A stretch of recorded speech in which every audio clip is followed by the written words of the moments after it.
Olá, queridos telespectadores. Meu nome é Fabrizio Bigliotti e estou aqui hoje, tenho a honra de estar aqui hoje com César Soos.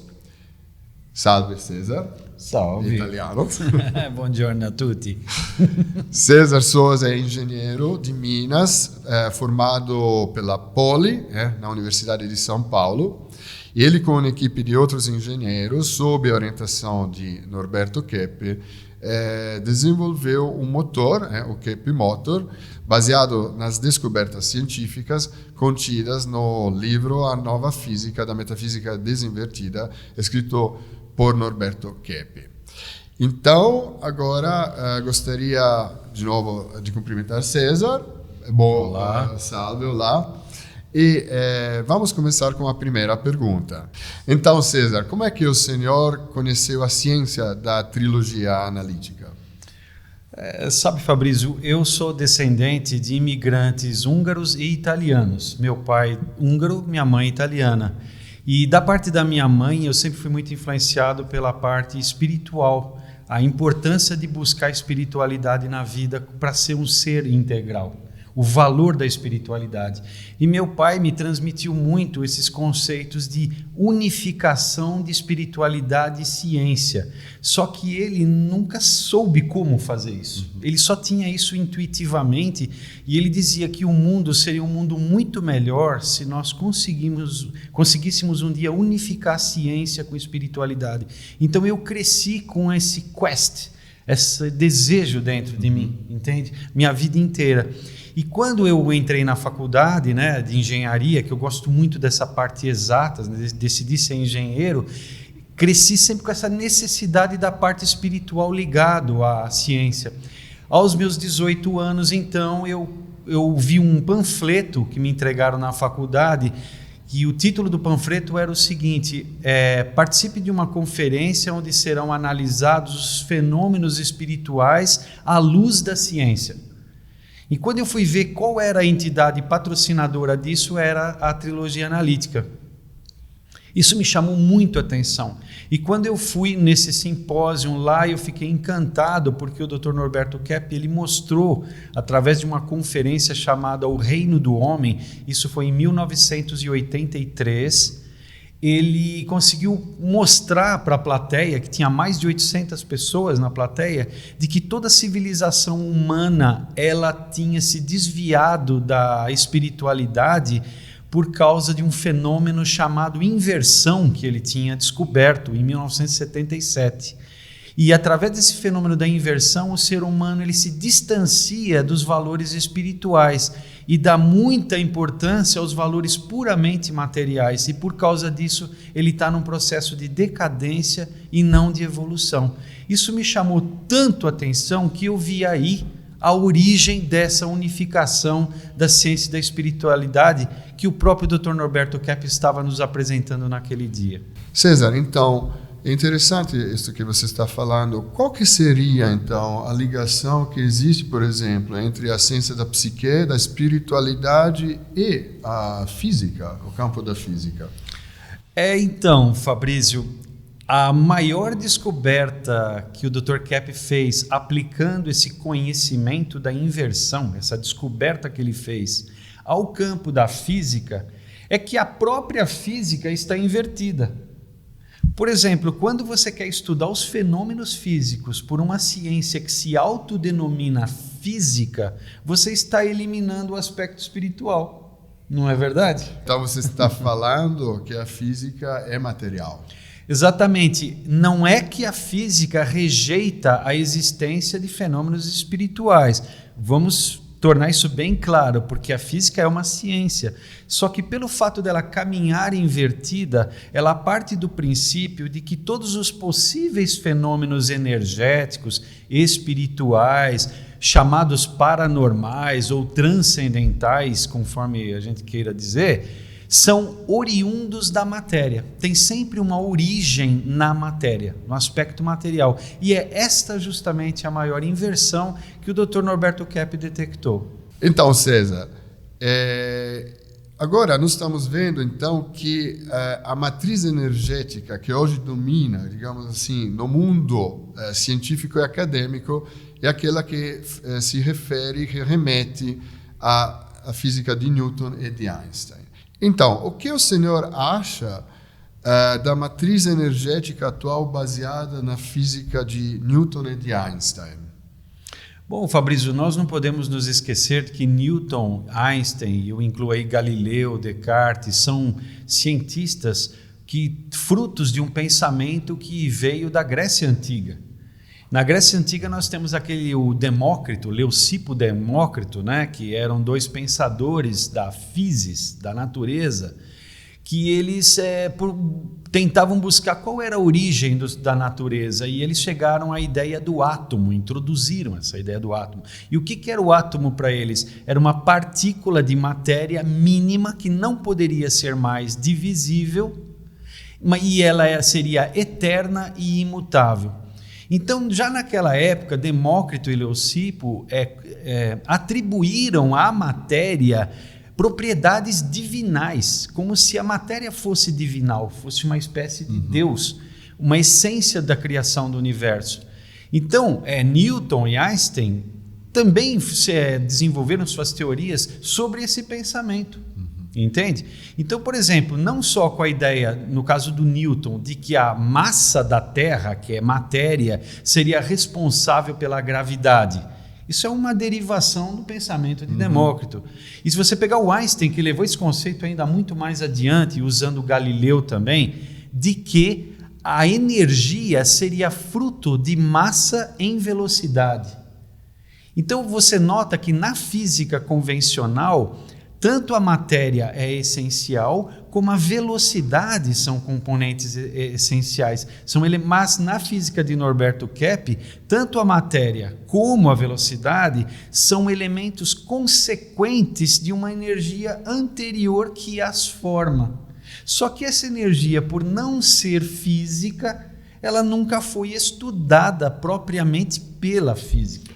Mas na prática, qual que seriam as consequências dessa física tradicional? Olha, é muito interessante essa pergunta, porque isso faz eu lembrar o seguinte: o Dr. Kepp, ele escreveu um livro chamado A Nova Física da Metafísica Desinvertida. Porque a física ela se monta em cima da metafísica de Aristóteles. Mas como Kepp percebeu que a metafísica de Aristóteles está invertida, então a física também está invertida. Então, o que acontece? Quando o Dr. Kepp estava desinvertendo os trabalhos de Aristóteles, ele notou que Nikola Tesla, um famoso inventor austro-húngaro, né, iugoslavo, ele do início do século XX, na virada do século XIX para o século XX, ele tinha descoberto a energia escalar, conforme ele denominou. E o que era essa energia escalar? Era justamente a energia do espaço que está fora da matéria e que causa a matéria e causa inclusive o movimento. Então, nas próprias palavras do Nikola Tesla, ele disse assim: meu Deus, se a ciência não acordar para o fato de que a matéria é fruto da energia, então nós vamos acabar destruindo o mundo material em busca de energia. Então, na prática, a gente vai consumir o planeta, César. E não é o que está acontecendo, Fabrício? Exatamente. De acordo com o senhor, quais seriam as características principais da nova física keppiana que precisam ser ressaltadas? Isso é uma pergunta que a gente poderia ficar falando aqui o dia inteiro e não seria suficiente. Mas eu posso elencar alguns elementos. Por exemplo, se você na física convencional você parte da matéria para a frente, o Dr. Kepp ele parte da matéria para trás. Então, o que está por trás da matéria? Qual é a causa da matéria? Então, a causa do mundo material é o mundo transcendental. E essa transcendência não é algo abstrato, é algo físico, quer dizer, físico, energético. Então, o Dr. Kepp ele já começa rebatizando a física como ciência não física, mas ciência da energia. É ciência energética. Que a energética é o estudo da energia transcendental que faz a matéria, e esta energética é a nova física desinvertida proposta por Kepler. Então, o elemento principal que nasce dessa desinversão na física é o conceito de tropia. Vamos ver, o que seria esta descoberta, a tropia? Então, Fabrício, na física convencional existe um conceito muito importante em termodinâmica, que é o conceito de entropia. E o que é a entropia? A entropia é uma lei universal que diz que toda matéria vai para a degradação. Um dia ela vai se desintegrar, ela morre. E que todo movimento tende a parar, certo? Então a gente observa um organismo vivo, ele tende a envelhecer e morrer. Uma árvore tende a envelhecer e morrer. Então tudo morre. Então essa é a lei da entropia. Mas por quê? Porque só se observa da matéria para frente. Mas aí existe uma miopia científica pelo seguinte: quando a gente observa que o universo hoje em dia está em expansão e essa expansão ela é acelerada, então ela não tende à morte, à estagnação, ela está tendendo a uma aceleração de velocidade onde é praticamente o infinito.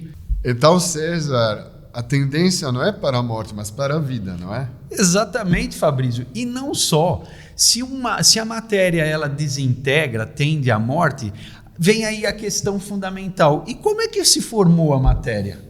A formação da matéria, das plantas, dos organismos vivos, são consequência de uma energia transcendental que forma a matéria e dá sustentação à matéria. Então o Dr. Kepler introduz o conceito de tropia como sendo a lei universal mais ampla que existe no universo físico e transcendental. É uma lei de criação da matéria, de manutenção do universo físico e de manutenção de toda matéria viva em saúde.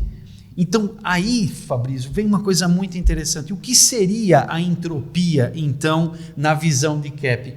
A entropia seria nada mais do que a privação a essa energia da tropia.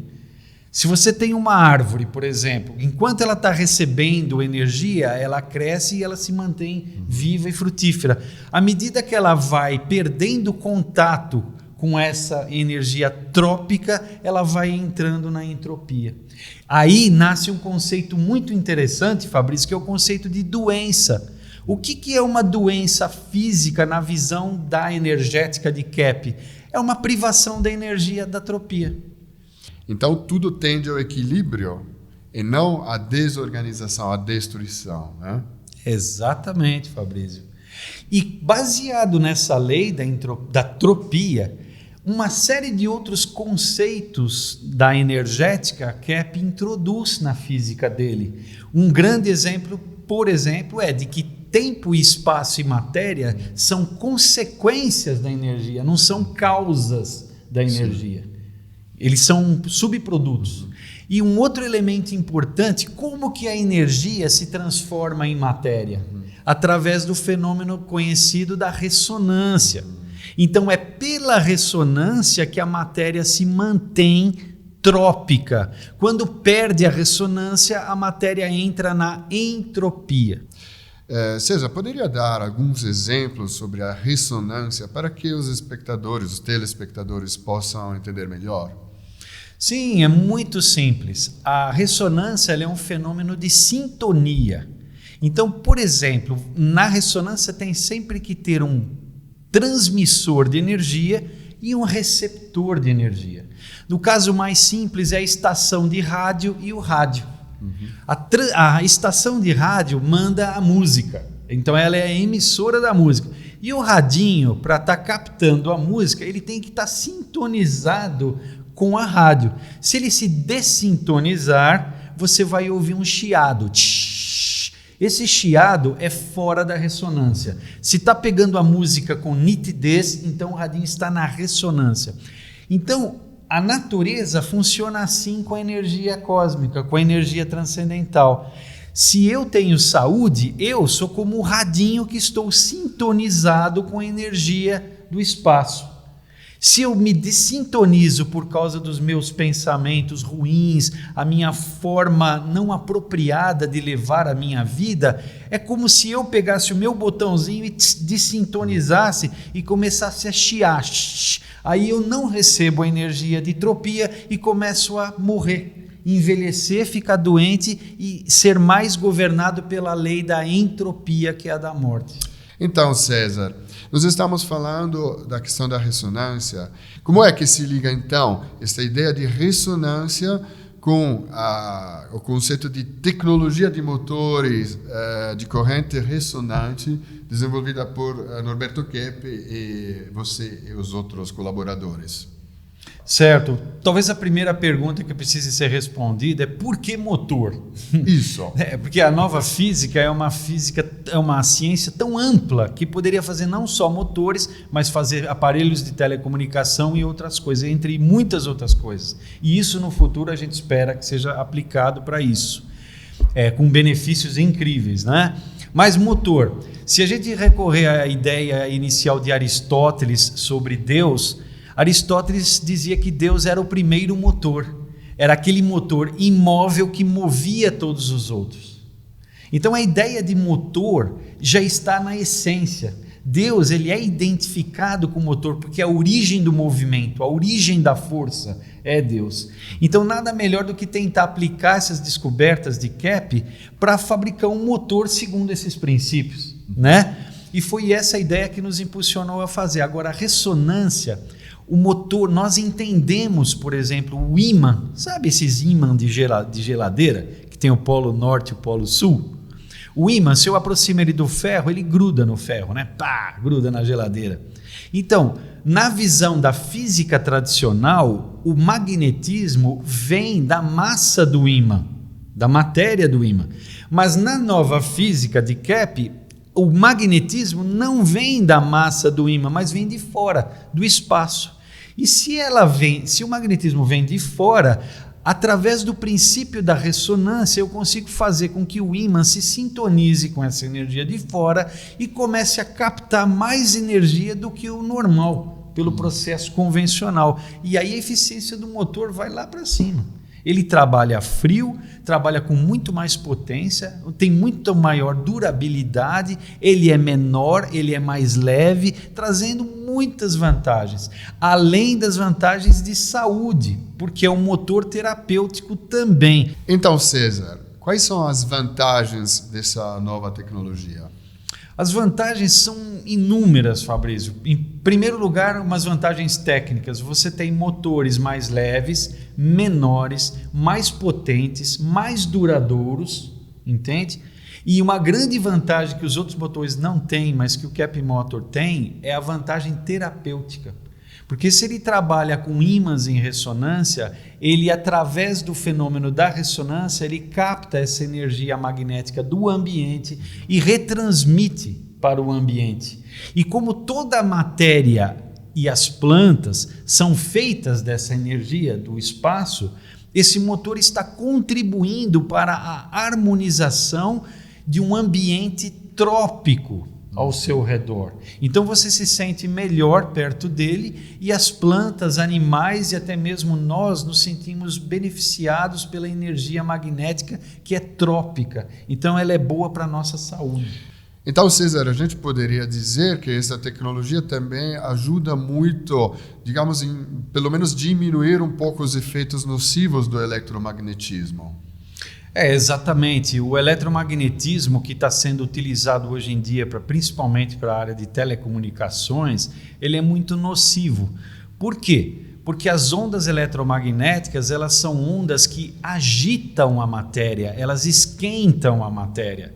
Tanto é verdade que você vê quando você está com um celular na tua mão falando, o celular fica quente. Então essas ondas, quando elas batem na matéria, por exemplo, elas vão agitando as moléculas, as células do corpo, e isso não é bom. entende? Tiram a harmonia existente das moléculas. E quanto menor o tamanho da onda, mais nocivo é. Então nós estamos entrando agora na era do 5G, que são as chamadas ondas milimétricas. Então elas são ondas menores do que 1 milímetro, tamanho de 1 milímetro. Existem inúmeros órgãos e células no nosso corpo, dispositivos orgânicos, que são mais ou menos dessa ordem de grandeza. Então isso começa a ser agitado, tirando ele do equilíbrio.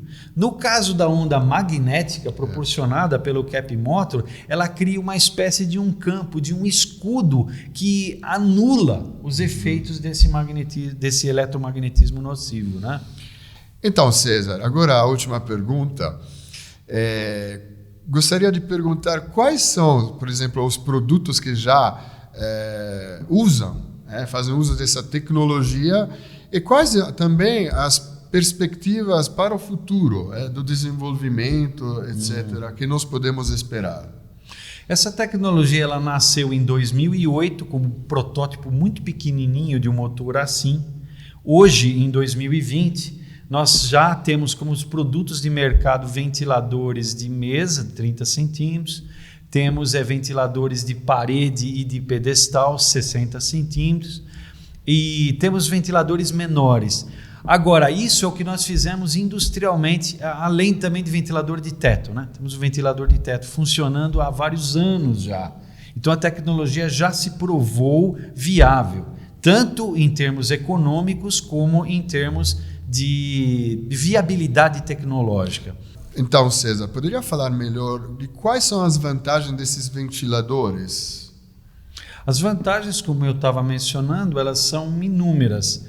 A começar pelo fato da brisa, vamos dizer assim, mais geladinha, porque quando você compra um ventilador, você quer uma brisa mais fresca, e esse ventilador tem isso porque o motor não esquenta. O motor dos ventiladores convencionais esquenta, ele transfere esse calor para a brisa dele. Essa é só uma característica básica de alguém que compra um ventilador, né? A segunda característica básica é o consumo, que é muito menor. Na máxima velocidade, ele chega a economizar mais de 3 vezes em relação a um ventilador convencional. E na mínima velocidade, ele pode chegar até 10 vezes mais economia. Entende? Então, é economia financeira e de energia para a sua residência. Terceiro lugar também, essa questão terapêutica que eu estava falando, que ele reharmoniza o ambiente, é muito bom. 4, ele é silencioso. 5, ele é mais duradouro, porque não esquenta. 6º, ele é um motor bivolt automático. Isso é muito difícil você ter hoje em dia.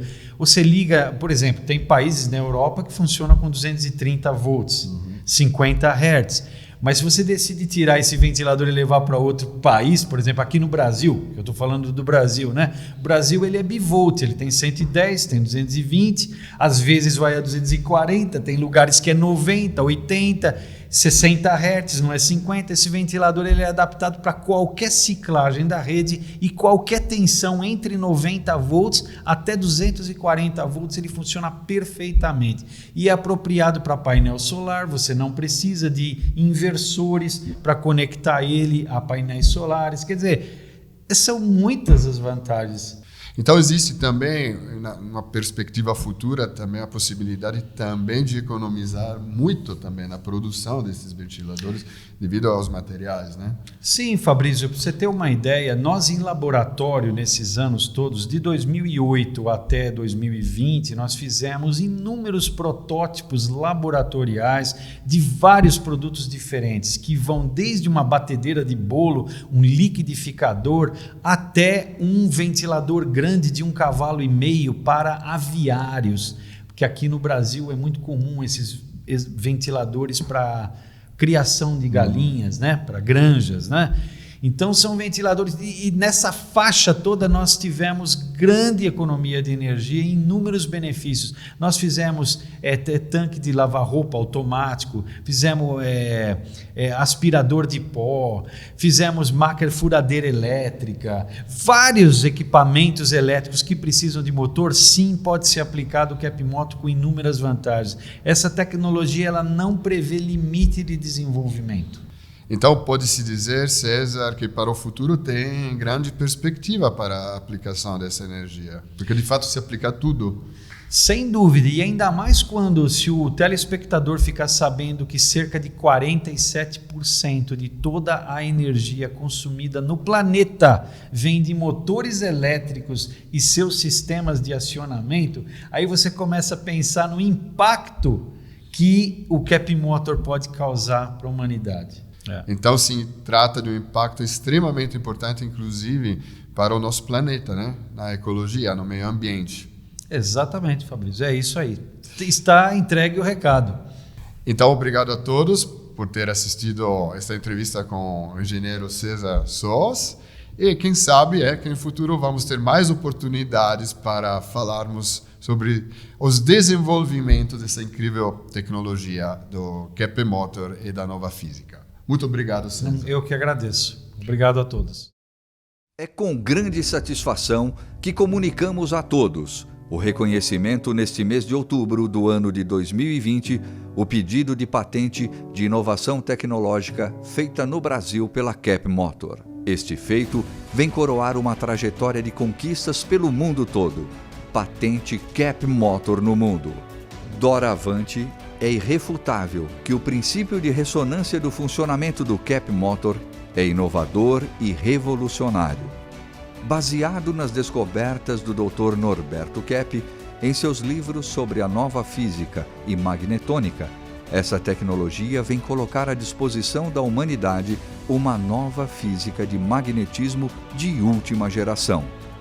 Contando com vários prêmios internacionais, os motores Kepp lideram os índices de eficiência energética e dezenas de outras vantagens em seus produtos. O riquíssimo trabalho científico de décadas culminaram na revelação de uma ciência que resgata a verdadeira metafísica, que, por sua vez, desinverte a física atual. Hoje, contamos com uma estrutura de ensino única no mundo, de diversos cursos ministrados dentro do campus da Faculdade Trilógica Kepp Pacheco, que lecionam, entre outros, a nova física. Muito obrigado, Brasil, por nos propiciar a segurança e o terreno fértil no desenvolvimento dessa tecnologia. Agora, o benefício é de toda a humanidade.